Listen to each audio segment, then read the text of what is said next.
Начальник Главного управления образования Гагаузии Наталья Кристева отметила, что особенно важным нововведение стало для лицеев с румынским языком обучения. По ее словам, среди учеников этих учебных заведений есть дети, которые до сих пор были фактически лишены возможности изучать родной язык и историю своего народа. Новые уроки позволят восполнить это, подчеркнула глава ведомства. Сегодня в лицеях с румынским языком обучения более 80% это дети из Гагаузии, большинство из них дети гагаузской национальности. И сегодня они лишены доступа к изучению своего родного языка. Закон Гагаузии предлагает не глубокое изучение такое, как в школах с русским языком обучения, а адаптированный краткий курс 1 час в неделю, включающий основы культуры, истории региона, элементарные формулы общения.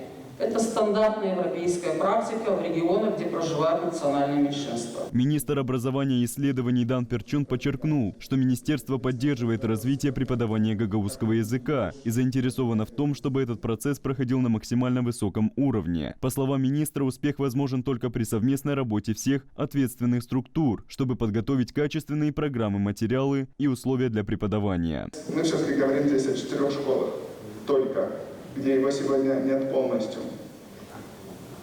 Это 5% детей. Поэтому давайте сделаем все условия, чтобы они хотели изучать гагаузский язык, чтобы у нас были хорошие материалы, чтобы у нас были подготовленные учителя, чтобы у нас было самое лучшее возможное образование на гагаузском. И не только в этих 4 школах, а во всех школах Гагаузии. Потому что здесь, наверное, нужно в первую очередь делать упор. И мы готовы полностью этому содействовать. Потому что мы еще раз, я подтверждаю, мы полностью заинтересованы, чтобы преподавание гагаузского было качественно и чтобы как можно больше детей говорило на гагаузском. Но давайте это сделаем за счет заинтересованности.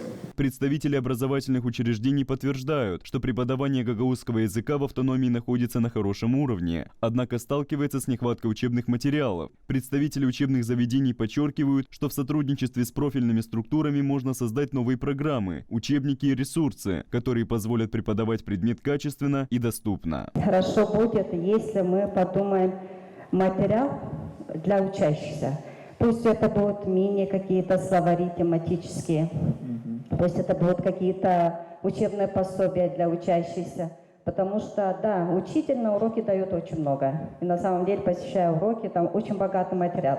Но домой возвращается, конечно, этого материала нет. Но хотелось бы, наверное, какую-то базу, какой-то общий фонд, потому что учителя гагаузского это создают сами. Они переводят с русского, с английского, с румынского. То есть у нас готовых заготовок нет. Мы все делаем сами. И хочу сказать, как участник различных комиссий, преподавание гагаузского у нас на высоком уровне. Напомним, что 3 ноября Народным собранием Гагаузии был принят закон об образовании Гагаузии, который предусматривает обязательное изучение гагаузского языка во всех учебных учреждениях автономии. Олег Лодка, Сергей Георгиев, Алексей Герчу, новости ГРТ.